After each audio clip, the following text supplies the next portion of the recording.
The African elephant is the one with the big ears, and then the Asian has the smaller ears. But that's their air conditioning system because they don't have sweat glands, and so they get hot, and in order to get rid of the heat, they'll fan their ears. And God built them with blood vessels all through the surfaces of their ears.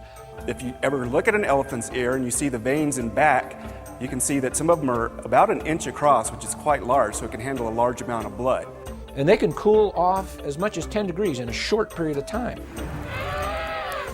The elephant's trunk, while looking rather odd and unusual, give the elephant a powerful and versatile tool for eating, bathing, and work.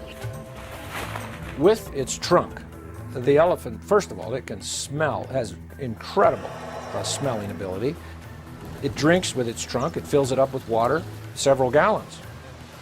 Their trunk has 6 major muscle groups, but there's about 100,000 muscle units.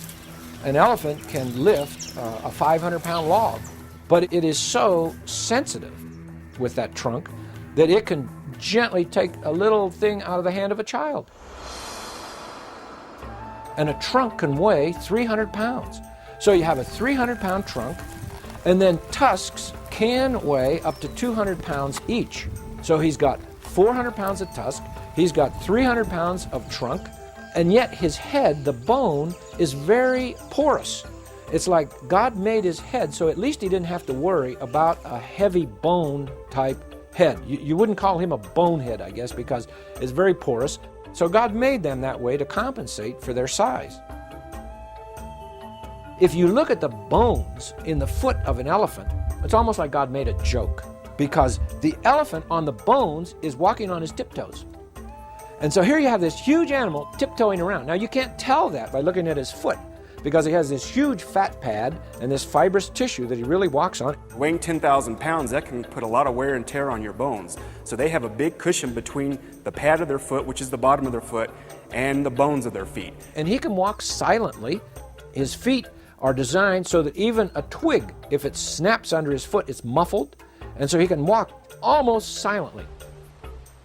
Many times elephants are walking along water holes and along rivers, and they will sink into the mud on the banks. And they can sink in 3 and 4 feet. You're thinking, this might be like a boot. How are they going to get it out, you see? Well, God made the elephant's legs so that as he begins to pull up on his leg, when it's surrounded with like dirt, mud, it decreases in diameter. And so it becomes a smaller leg and a smaller foot. And that way he doesn't have any problem at all.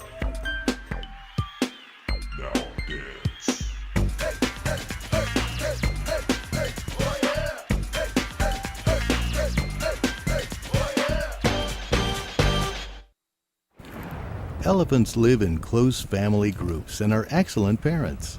They will fiercely guard their new calves, who can weigh 200 pounds at birth. While elephants have a long lifespan, they also seem to have a long memory. Elephants in Africa have been watched for many years. Certain ones, they live to be very old, 60, 70 years old. And maybe one of them will die. And it's almost like they come and pay homage. They'll come and they'll hang around and their faces take on a sad look. And then maybe 2 years later, one of the elephants will come walking back by the spot where that elephant died, and maybe there's some of the bones left. And it's like they have a silent moment of prayer.